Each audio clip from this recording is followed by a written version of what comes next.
Bonjour tout le monde. Aujourd'hui c'est le 21 mai et je profite d'une petite éclaircie pour faire une vidéo spéciale maladie sur une maladie que je rencontre et que je n'avais en fait jamais rencontrée et que je connais en fait très mal. Eh bien cette maladie, il s'agit de la rouille. Et donc la rouille est arrivée sur mon ail et sur un carré potager d'oignons. J'ai 3 carrés potagers et donc j'en ai un qui est un peu attaqué aussi par la rouille. Je vais vous montrer ça et je vais vous expliquer comment c'est arrivé. Alors voici les carrés potagers qui sont concernés. L'oignon ici, très peu marqué, vraiment très peu marqué, et vraiment très marqué derrière l'ail. Comme vous pouvez le constater par vous-même. Donc ceux qui connaissent pas, la rouille au début c'est des petites taches qui après eh bien donc deviennent de plus en plus importantes et envahissent complètement donc le feuillage et l'assèchent complètement. Alors comment est arrivée cette maladie? Cette maladie, j'ai commencé à avoir donc un peu de changement au niveau de l'ail après la période que l'on a eue. Vous vous souvenez, ce vent glacial là, qui a soufflé et qui venait du nord? C'était sur le mois d'avril, hein, il me semble, peut-être début avril. Et donc, peu de temps après, eh bien, j'ai vu l'ail qui avait commencé à jaunir. Et donc, comme je n'avais pas encore de couvert, je me suis dit, voilà, peut-être qu'avec le vent, ça a quand même pas mal asséché en surface. Et puis, il y a une certaine concentration quand même d'ail hein, sur 3 mètres carrés. Peut-être que ça a vraiment pompé en fait au niveau de la flotte et ça manque d'eau. Remis donc un peu d'eau avec l'arrosoir et puis finalement ça s'est pas amélioré. Le feuillage continuait à jaunir. C'est seulement après, plus tard, que j'ai commencé à avoir ces petits points très particuliers, hein, très caractéristiques en fait de cette maladie. Et je me suis dit bon bah là c'est sans doute la rouille. Alors comme je connaissais pas trop, bah, j'ai fait des recherches et finalement verdict oui c'est bien ça. Une fois que ça explose, on s'en rend bien compte vraiment que c'est la rouille.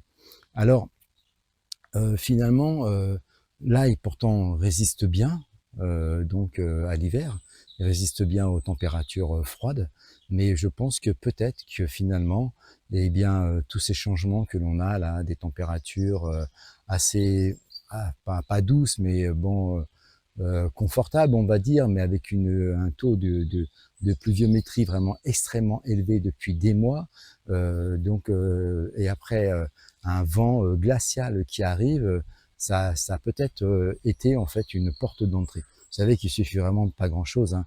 Un coup de stress, un déséquilibre, et puis voilà, hein. La maladie c'est toujours aux aguets, et puis boum, ça arrive, hein.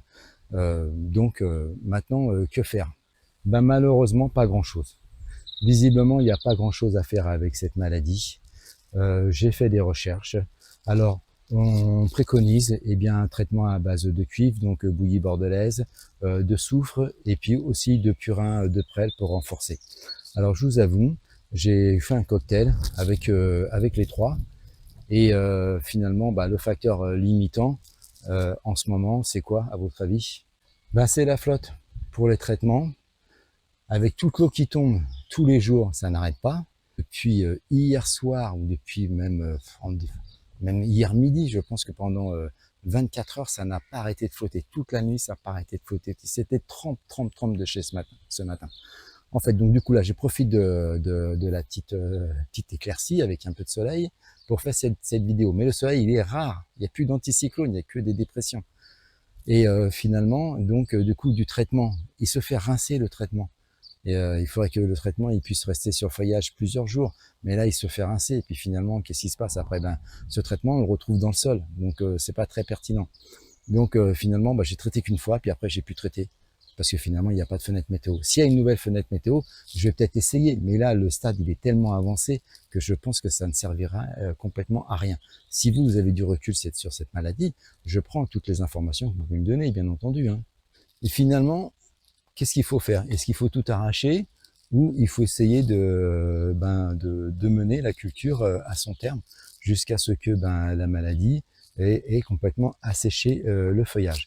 Alors il se trouve que j'ai fait des recherches et je suis tombé sur une chaîne que j'aime bien, dont je ne me rappelle plus le nom, je suis vraiment désolé. Donc je mettrai un lien donc, dans le descriptif de la vidéo.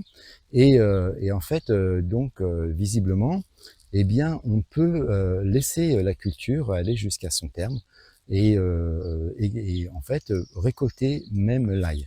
Alors, on aura, semble-t-il, un ail qui sera moins gros et qui se gardera moins, en fait, mais qui reste quand même toujours comestible.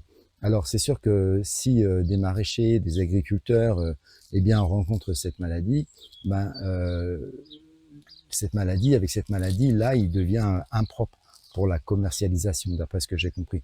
Mais nous, pour nous, en tant que particuliers, eh bien, on peut quand même, malgré tout, toujours le consommer. Il n'y a pas de souci à ce niveau-là. À vérifier, hein, parce que je suis pas un expert non plus, donc vérifiez aussi de votre côté. Hein. Enfin, je vous dis vérifier, mais si vous n'avez pas attrapé, enfin, si votre aile n'a pas attrapé cette maladie, tout va bien pour vous. Dominique, toi qui interviens beaucoup sur ma chaîne, je t'interpelle, tu vois. Et donc finalement, tu m'as dit dans un des commentaires que ton ail avait aussi attrapé la rouille. Qu'est-ce que tu fais toi? Comment tu traites? Comment tu le cultives? Parce que moi, tu as vu, c'est dans un carré potager, donc c'est quand même assez dense au mètre carré. Ouais, parce que comme vous pouvez le voir, donc les rangs ils sont écartés au moins de 20 cm. Entre le rang, je pense que c'est au moins 10 cm, mais ça fait une surface concentrée. Alors que peut-être, en fait, si on faisait finalement une plantation, eh bien, sur un rang linéaire, imaginons par exemple, moi j'ai des planches de 10 mètres, un rang de 10 mètres, eh ben, j'aurais peut-être une bien meilleure ventilation. C'est peut-être une piste. Peut-être qu'il ne faut pas planter l'ail comme j'ai fait. Enfin, on peut le faire, mais peut-être pas quand il y a une saison aussi pluvieuse que l'on a actuellement.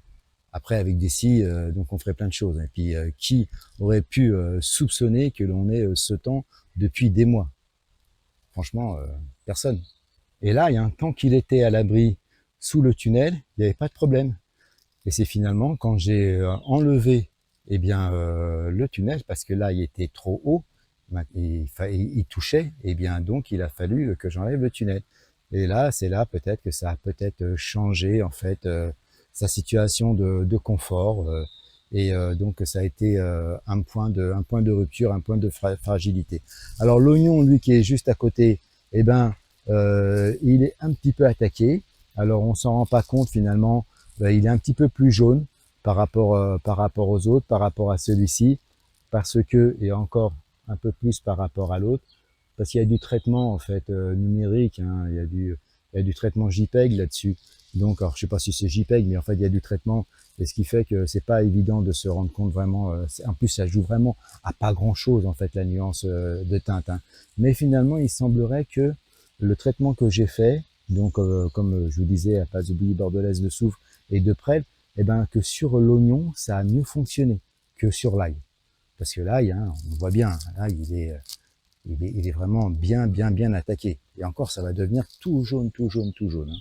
Donc finalement, je vous ferai un compte rendu dans un tour d'horizon au mois de juin. Il n'y en aura pas au mois de mai, parce que de toute façon, il n'y a pas grand-chose à voir. Et puis, et je vous dirai ce que ça a donné si j'ai une fenêtre météo qui me permet de faire un traitement. Je vais refaire un traitement bouillie bordelaise, soufre, purin de prêle, et sur un ou deux pieds que je vais isoler. J'ai déjà isolé un pied déjà parce que j'avais fait un truc dessus, mais ça c'était pas probant avec du petit ruban, la rubalise. Et je vais les isoler et je vais essayer de voir une petite pulvérisation comme ça au javel en protégeant les autres plants qui sont à côté. On verra bien. Je tente. Je vous dirai ça. Les amis, je vous dis ciao et à une prochaine vidéo. Bye.